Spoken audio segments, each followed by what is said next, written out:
Assalamualaikum warahmatullahi wabarakatuh.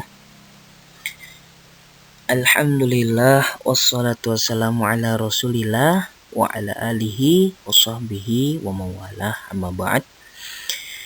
Anak-anakku sekalian, pertama-tama marilah kita panjatkan puji syukur kita kepada Allah Subhanahu wa taala yang mana masih memberikan kita nikmat kesehatan sehingga kita masih bisa belajar, khususnya untuk mata pelajaran pendidikan agama Islam.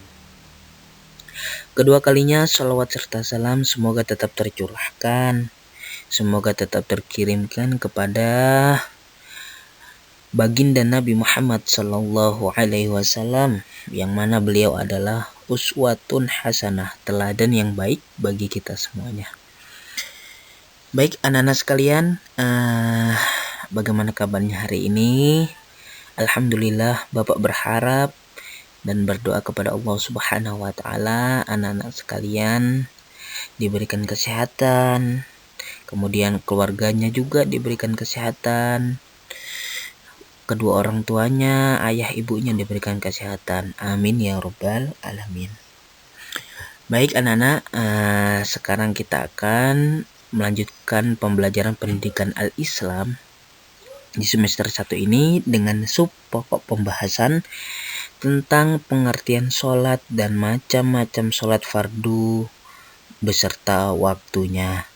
Jadi Bapak berharap kepada anak-anak semuanya silakan disimak video berikut ini ya, agar nanti paham tentang apa pengertian sholat, kemudian macam-macam sholat fardu beserta waktunya.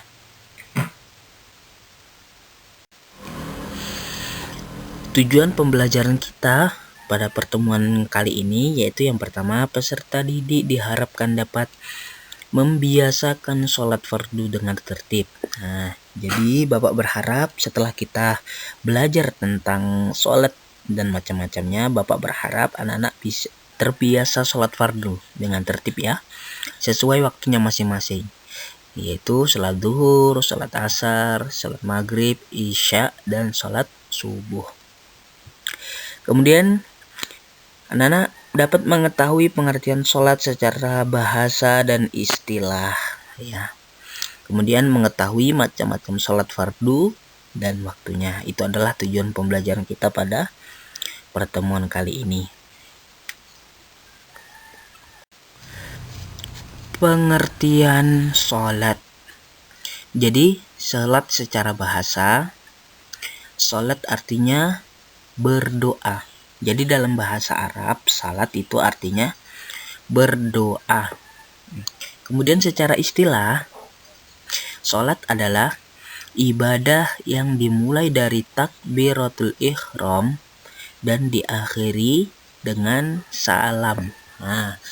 Jadi ibadah yang dimulai dari takbiratul ihram dan diakhiri dengan salam itu namanya sholat. Kemudian sholat itu adalah ibadah yang pertama kali ditanya oleh Allah Subhanahu wa taala di akhirat kelak. Jadi amal ibadah yang pertama kali ditanya oleh Allah di akhirat yaitu tentang sholat. Jadi kalau sholatnya bagus, insya Allah semua amal ibadahnya bagus. Kalau sholatnya jelek, maka insya Allah semua amal ibadahnya juga jelek. Naudzubillah. Jadi anak-anak, sholat ini adalah tiang agama, pondasi pertama. Kemudian kalau sholatnya bagus, pasti semuanya ikut bagus ya. Kemudian sholat fardu adalah sholat yang wajib kita kerjakan. Apabila dikerjakan mendapatkan pahala, dan apabila ditinggalkan mendapatkan dosa. Jadi sholat fardu itu ya sholat yang ada 5 waktu. Zuhur, asar, maghrib, isya, subuh. Itu namanya sholat fardu. Yaitu sholat-sholat yang wajib kita kerjakan.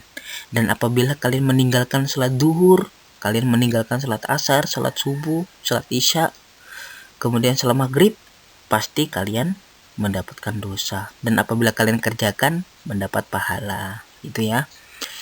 Kemudian salat fardu yang dikerjakan secara berjamaah pahalanya 27 rakaat. Nah, jadi apabila kelima salat fardu tersebut, yaitu salat zuhur, salat asar, maghrib, isya, subuh, itu kalian kerjakan secara berjamaah di masjid ataupun di rumah, itu pahalanya 27 rakaat, 27 derajat.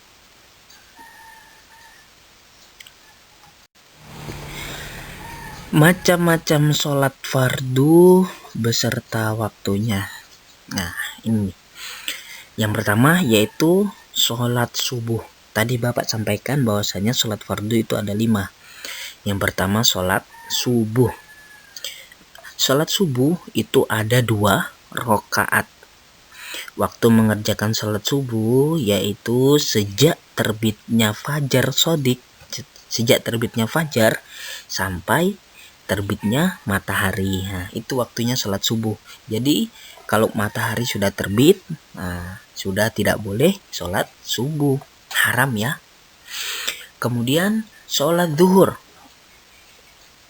Sholat zuhur itu ada 4 rakaat. Waktu mengerjakannya sejak matahari tergelincir ke arah barat, sampai bayang-bayang benda sama panjang. Jadi sholat zuhur ini waktu mengerjakannya sejak matahari tergelincir ke arah barat. Jadi kalau matahari tepat di tengah-tengah kita, itu kita tidak boleh sholat zuhur. Itu namanya waktu istiwa, yaitu yang mana matahari berada di tengah-tengah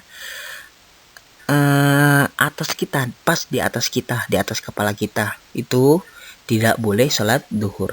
Dan apabila mataharinya sudah tergelincir sedikit ke arah barat,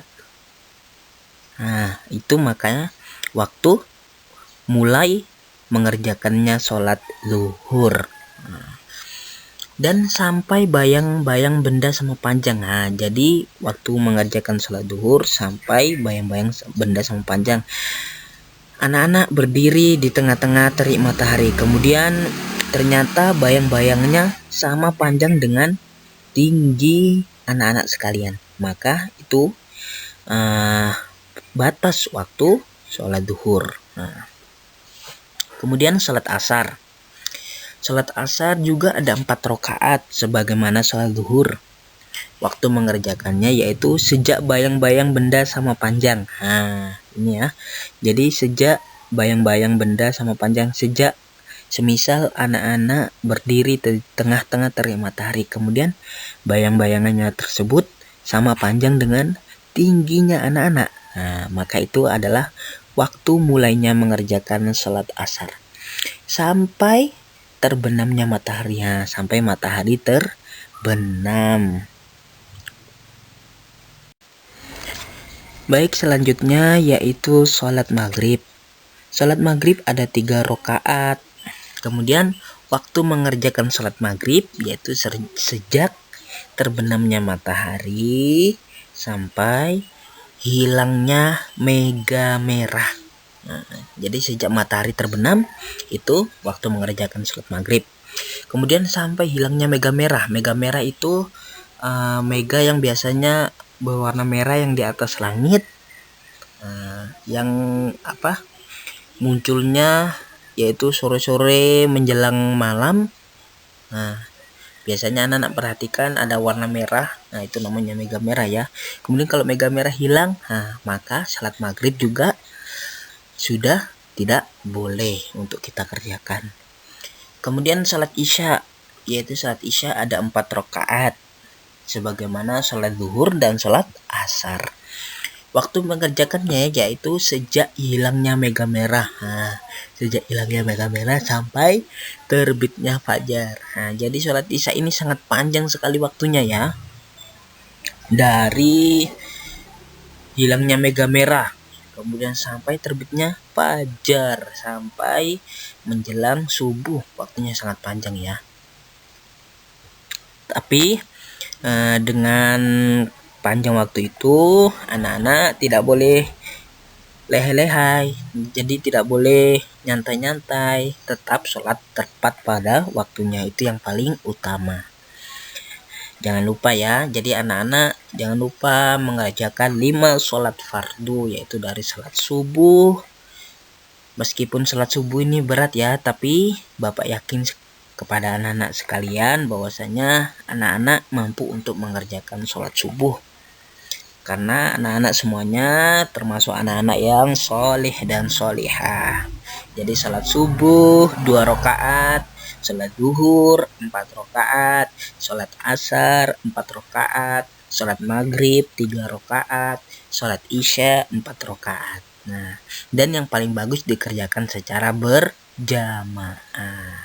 Itulah anak-anak pengertian dari sholat dan macam-macam sholat fardu dan waktunya. Jadi Bapak berharap kepada anak-anak sekalian, silahkan anak-anak dipraktekkan sholat sesuai waktunya masing-masing ya.